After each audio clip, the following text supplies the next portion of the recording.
Assalamualaikum warahmatullahi wabarakatuh.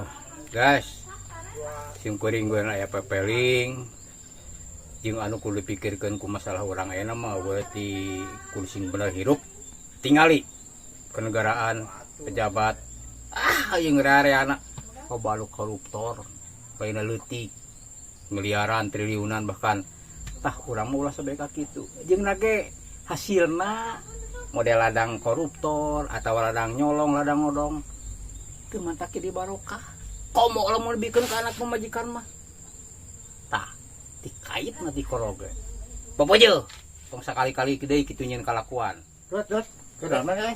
ayo Pak ayo Milu diuk aya perlu euy. Aduh.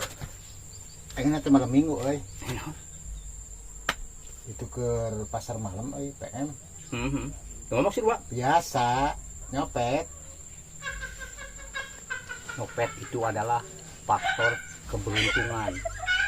Kebutuhan pan butuh orang jelema butuh. Keuntungan jeung kebutuhan. Heeh. Begitu mah. Siap dikerjakan. Yuk,